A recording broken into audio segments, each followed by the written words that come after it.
Your children have been under attack. Your rights as parents have been under attack, and they are yet under attack again here in the state of California. AB 495 is an awful bill. There's been a lot of talk about it lately, and rightfully so. And we want to find out more about this bill. To help us understand it, we've got Jonathan Keller from the California Family Council on the line with us today. Jonathan, so glad to have you with us. Hey, Pastor Tim, always good to be with you and all your listeners and viewers. Yeah, it's great to have somebody like you as a contact. You with the California Family Council have just been an incredible encouragement to the people of California as you guys are up on every single bill that hits the desk of our state legislature and eventually sometimes the desk of our governor. And most of what we see when it comes to public education has not been in favor of parental rights, and much of it is very much in favor of radical indoctrination of our children. The school system has been an unsafe place for our children, and like I said, you guys have been staying on top of it and really been fighting hard against it, and so we appreciate all the work that you and the California Family Council do. Your entire team is incredible. Obviously, AB 495. This is awful for my viewers that have not heard about this bill. Can you just give us the Reader's Digest version of this, if you would? Absolutely. Well, first off, let me just say I'm always cautious about this because sometimes when you hear these bills, people think, "Oh, come on, that's completely outrageous. There's no way that could possibly be true. Surely there is a benign, an innocent rationale behind why this bill was put together." Well, let me first off say, I don't think that the Assemblywoman who introduced this, I don't think that Celeste Rodriguez from San Fernando is trying to make it easier to traffic children. I think that she probably has a good intention. I think the people who are supporting this on the surface probably have a good intention. And I'll first off say what I think the best case scenario is that they're trying to say. Their concern is because what we've seen President Trump do in securing our southern border and trying to deport illegal immigrants who are here, who may have committed crimes and may have violated not just immigration law, but numerous laws. As a result of this, sadly, in some cases, I mean, we know sometimes parents commit crimes. It's not just single people. It's not just people without kids who commit crimes. Sometimes parents commit crimes. And when that happens, you usually end up with a separation between the children and the parents. And sadly, I think what has happened in some cases is you have innocent children who, through no fault of their own, are now kind of orphaned. They're wards of the state because of what their parents have done, the choices their parents have made, and because President Trump is trying to protect American citizens by securing the border. Now, I can totally sympathize and understand that if you have a child who's 6, 7, 8 years old, their parents are out of the country now, or they're at least being detained, it would be incumbent upon law enforcement to try to find a next of kin that child could be placed with instead of just going into a random foster care system. If God forbid something ever happened to my wife and I, whether it was an injury or death or hopefully not some sort of criminal activity, but if something ever happened and my kids were ever placed in police custody, I, of course, would want them to be placed with my nearest relatives, whether it was my sister-in-law and her husband and my nephews, or whether it was my mom and dad, the kids' grandparents. Of course, I would want that. And on the surface, I think that's what they're trying to say AB 495 is about.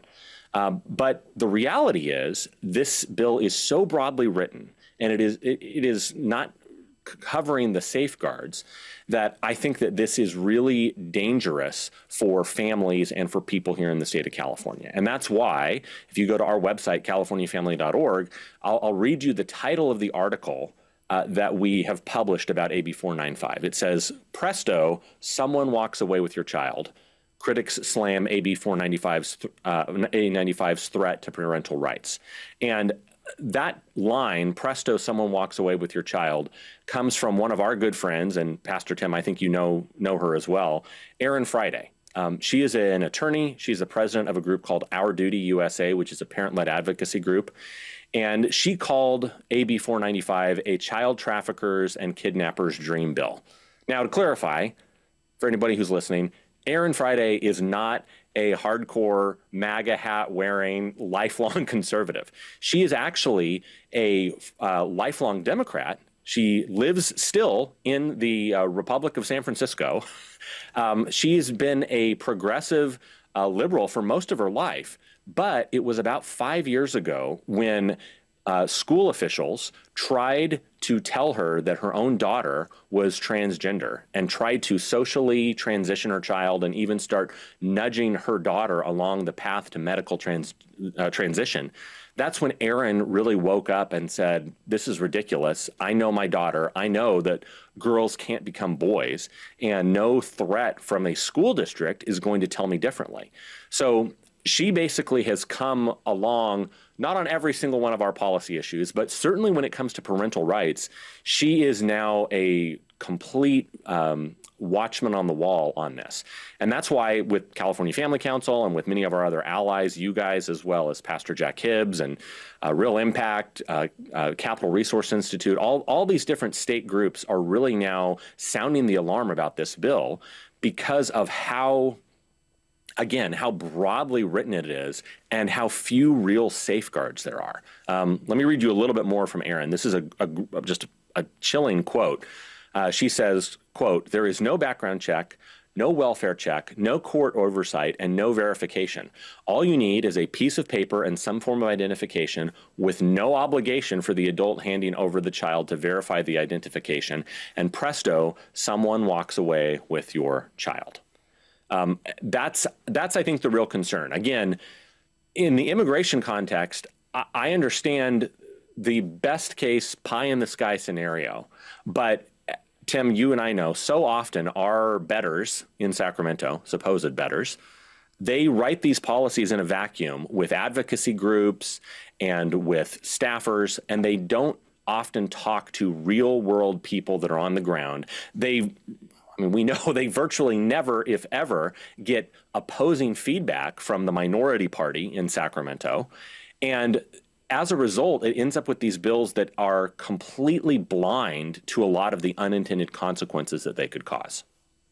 Yeah, you talk about the minority party. Obviously, you look at the state of California, the number of conservatives that are in California is far greater than most people think. There are more conservatives in California than any other state in the union, just by the sheer numbers of people that live here in California. But this is a bill that it doesn't, you're not going to just get the Republican Party or any conservative party opposing this. This is something that Democrats alike should be opposing because it threatens their rights as parents. And that is one of the things that we've seen over these last couple of election cycles is the issue of parental rights is a winning issue. People on both sides of the aisle are for parental rights, and I think they're doing themselves a lot of harm in their future political well-being because this is a losing issue for them. It's a winning issue for us. Parents want to direct the upbringing of their children. They know that they have that right. They want to maintain that right. And this bill seeks to strip them of, well, not that necessarily seeks to, but it does strip them of rights as parents. And there's a lot of concern about this bill. I've heard some people say, if this bill passes, you should flee the state. This is bad. No doubt. But one of the things I've seen is there's a lot of questions about this regarding what do we do? Let's say this bill does pass. What do we do? Dr. Joseph Komrosky, one of the trustees for the Temecula Valley School District here in Southern California, where I'm a pastor, he was looking at it in regards to existing school policies. And I think most of my listeners who have raised children in the public school system, they get this. Most schools have a policy that says, hey, we have an emergency contact card. If somebody comes and they want to take your child out, they have to be listed as one of those emergency contact people. And like you said, if something happened to you and your wife, you would want somebody that's close to you, somebody you trust to be able to take your kids. Well, you should have a contact card that you fill out, and then if somebody comes to take them, they have to be there. So would a policy like that in a school, would that policy be nullified because of AB 495? Do you know? Well, that's the big question. And I'm always cautious when I'm doing these interviews to say that I do not have a law degree. I do not practice law. I just sometimes kind of play one on TV. But I would really encourage people to obviously look at their own. If you're a school board member who's looking at this, I would strongly encourage you to contact your official legal counsel and start asking them how this is going to affect not just broadly speaking families and children in the state of California, but how it will specifically impact your individual school district. If you've been placed by the Lord in a position of authority and responsibility of serving in a school board, you need to look at how you could maybe mitigate some of these effects of that. And to your point, Tim, it sounds like from some of this legal analysis we've received, you might be able to mitigate some of the very worst impacts of this bill through something like that parental emergency contact card. Now, the problem, though, is what happens if we're not talking about only a K through 12 school? What happens if potentially one of these affidavits gets submitted for a daycare facility? What happens if one of these affidavits gets submitted at a summer camp? I mean, there are hosts of other locations and situations where a child may be out of view or out of the direct oversight and control of their parents. Maybe they're away for a summer science camp or an internship or something like that. And there are just so many potential loopholes and backdoor opportunities for bad things to happen. The other thing, Tim, that's very interesting that I wonder about when you look at how this is, let me read you another quote from one of the attorneys that we are good friends with, not just Aaron Friday, but Nicole Pearson from the group Facts, Law, Truth, Justice. This is what she said actually in her testimony before the Senate Human Services Committee. Quote, California wants to let someone that is not related to your child remove her from school, enroll her in any other school in the state, authorize any medical treatment of her, including mental health services and drugs, without the parent's knowledge or notice or consent. This is not fear-mongering. I'm not being hyperbolic. These unintended consequences are terrifying and they're unavoidable, unquote. So I think to Nicole's point, theoretically, obviously, you know, the worst case scenario that we've heard some people talk about is that someone actually essentially legally kidnaps your child and they are trafficking them away from you. They are, you know, your child is not living with you anymore. You can't find them. They're lost. But I think a also very real fear would be if you have a slightly older child who is 12, 13, 14 years old, if they have been convinced by the media, by culture, by friends, and by a progressive activist teacher at their school that they are transgender, that they are not the God-given sex that they were born into their body. It's also entirely possible, I think, that one of these affidavits, even if it doesn't fully remove the child from your home, it could just simply do something like authorizing medical care for the child and allow them to begin some sort of medical transition procedure, whether it's puberty blockers, whether it's hormones, et cetera, even as that child was potentially living under your roof. So there are a whole bunch of, I mean, again, loopholes and avenues for how this could be abused, even if it is short of fully taking physical custody of your child.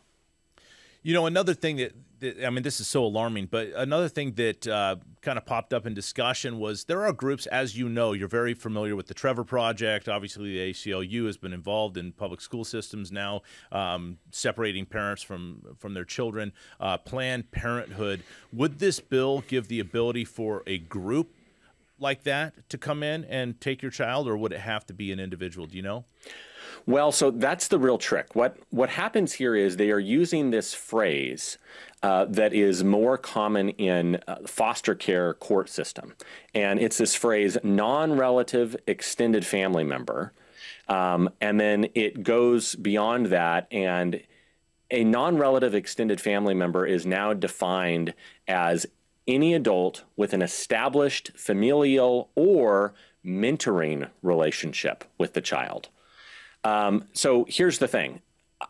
We can already think, Tim, I don't know about you. I say this with love to some of my own extended family members, but I have members of my extended family who respectfully, I would not want to have the ability to make medical decisions or school decisions for my child. Certainly not while I'm alive, but even upon my death. I mean, I'm not necessarily going to explicitly put it into my will or into my my trust to say under no circumstances should so-and-so ever receive custody of my child. But I mean, Tim, I think we can all think, whether it's uncles and aunts or cousins or whoever, we can all think of at least one family member who we'd be like, you know, don't mind hanging out with you at Thanksgiving, but my kids are not sleeping over at your house. I'm not going to let them stay with you for the summer. Not that they're going to even do anything abusive themselves, but you just don't trust them to raise and care for your children the way that you and your wife or your husband would do so. That's number one. But the problem is this goes so far beyond that to not just say you're an extended family member, but a non-relative extended family member. Well, if you have a mentoring relationship with the child, that's where we got back to before, it wouldn't necessarily allow an organization like the Trevor Project to take custody in that sense as the organization. But could it potentially allow a member, an activist counselor, quote unquote, of the Trevor Project to fulfill that position? I think absolutely. And that's the really scary thing. I know we've already been talking, Pastor Tim, about one of the other bills we've been fighting this year, which is SB 727, the whole idea of putting the Trevor Project hotline on the back of every K through 12 student ID in the state of California. Well, or at least high school student ID. It may not go all the way down to K through 12, but it would at least go on high school and college student IDs. If that happens, and now there is a person associated with the Trevor Project that begins a so-called mentoring relationship with the child, I could absolutely see that person going to school and saying, hey, I am this child's mentor, and look, I'm an official mentor. Here's my business card with the Trevor Project, and it's the same organization that's listed on the back of that child's ID. So I have a formalized, state-sanctioned mentoring relationship with this child. That's the real thing that a lot of times when you look at these bills, you can't just look at the text of the bill, the one bill, in a vacuum. You have to look at the way all of these brick by brick pieces of legislation build on one another. And when you put them together, you end up with this really disturbing structure that creates an opportunity and an avenue for non-familial adults to have access to your children. Right. So what I hear from you, and it's something I know that you and I agree on, is that the public school system in California is not a safe place for children, not very kind to parents when it comes to their rights. So the best thing to put it mildly, yes. So the best thing would be if your children are in public school, take them out. Absolutely. And I will say from personal experience, look, I know that is not an easy thing to do. My wife and I have 8-year-old and 7-year-old children. Actually, my wife would get mad. My son's not 8 till next month. But in my mind, I'm already thinking, school year's starting. We have a 7-year-old and a 5-year-old right now. And both of our boys, we are homeschooling. We have never sent them to public school. By God's grace, we will never send them to public school. And people ask me all the time in California, well, what is your kind of tripwire? What is the thing that would be the last straw for you and your family that you do feel like you would have to flee the state of California? And for me, I have always said it would be the ability to homeschool my children. I suppose in some certain situation, if we got to a point where we wanted to send them to a private Christian school that we really trusted and that was solid, we might consider that. But at this point, I would move anywhere else in the country other than staying in the state of California if it meant I had to public school my children. Now, look, I understand for a lot of families, I'm not condemning any of you. If any of you are listening to this and you're a public school family, I'm not trying to put a guilt trip on you. I'm not trying to make you feel overwhelmed or any sense of shame. I'm not saying I'm a better parent than you or anything like that. I'm just saying because I see all this legislation on a daily, weekly, monthly basis, and I unfortunately have seen what comes down the pike from our elected and unelected officials, a lot of these bureaucrats that were never voted on, but have immense positions of power over our children's lives. I personally would just never trust my children within that school system. Tim, there's a really powerful analogy that I remember someone sharing with me one time regarding children and their care and upbringing. And it goes back to the idea of Jesus when he was talking about paying taxes. And he said, whose image is on that coin? And the Pharisees said, Caesar's. And he said, well, render unto Caesar the things that are Caesar's and render unto God the things that are God's. I understand Paul says it as well in Romans. We are supposed to be subject to the governing authorities. We are supposed to pay taxes. That's very clear throughout Scripture. But when we talk about Jesus saying whose image is on that coin, well, let me ask you, whose image are our children made in? It's not the government's. It's not Gavin Newsom's. Not even ultimately mine or my wife's. Our children are ultimately in the image of God. And I don't think we ever can be too flippant about rendering unto Caesar our children. And again, I'm not saying that if you have homeschooled, if you have public schooled your children, if you've been a public school teacher, God bless you. I'm not trying to guilt trip you. I'm just saying under the regime that has been expanding and encroaching, it was bad before 2020, but ever since COVID, it feels like things have just got turned up. Not just to 11, but like to 20. And I think that's the thing that I would look at for every single parent.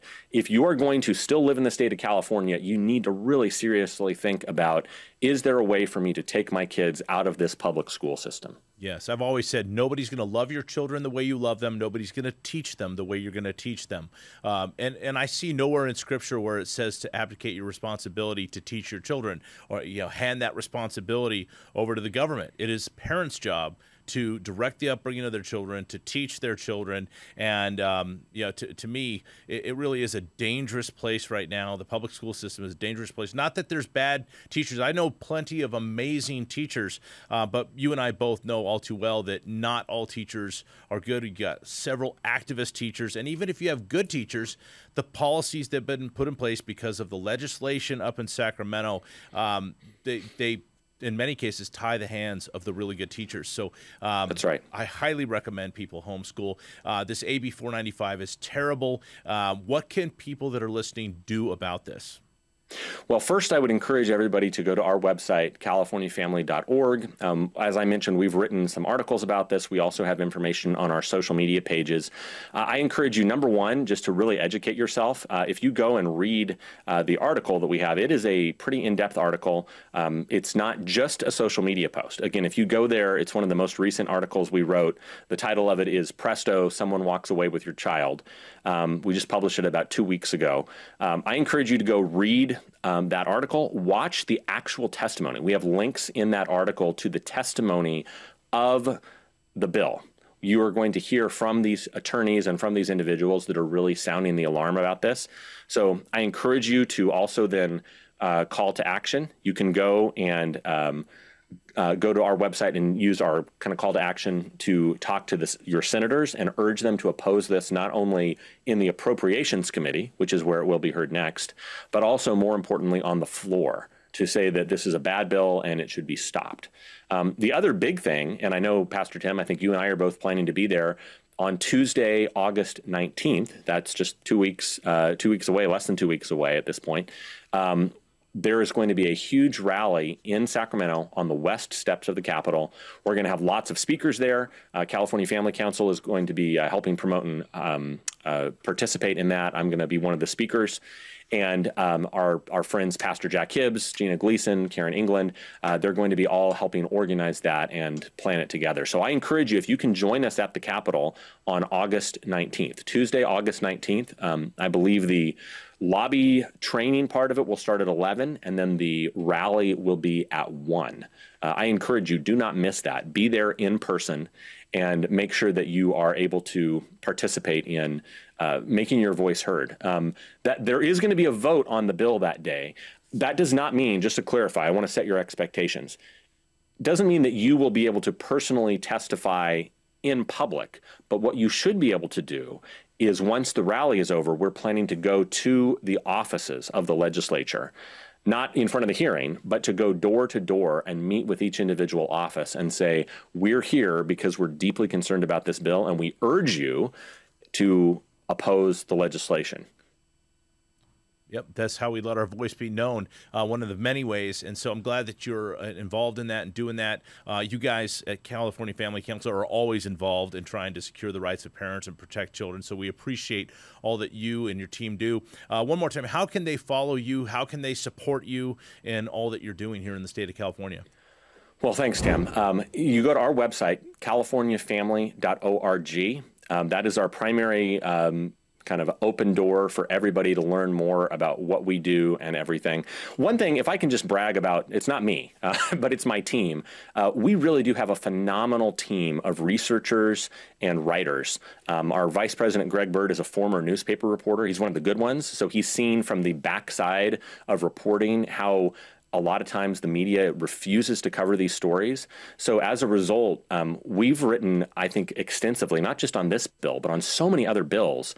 We have over 500 articles on our website, primarily covering California-based politics, legislation, and culture. We're not just only talking about the latest story that's coming out of D.C. We're really trying to give you information that you're not going to get anywhere else. You're certainly not going to get it from the Sacramento Bee. You're not going to get it from the L.A. Times or the San Francisco Chronicle. So please go there, californiafamily.org. And once you're there, if you go down to the very bottom where it says follow CFC, there's links to our Twitter, our Facebook, Instagram, YouTube. And of course, if you just search California Family Council on Google, any of those sites, you'll be able to find us on those social media platforms. All right. Well, you know, Greg Burt's awesome. Your entire team's awesome. Don't sell yourself short there, Jonathan Keller. You do some amazing work, and you're always standing for truth and righteousness. We appreciate your entire team there at California Family Council, and appreciate you coming on today. I want to thank everybody for tuning in. If you would, please like this video, share it out with your friends, your family, your neighbors. They need to get this information into their hands. Also, head on over to ourwatch.com. You can subscribe, become one of our watchmen. We'd certainly appreciate that. Until next time, we'll see you right here on Our Watch with Tim Thompson.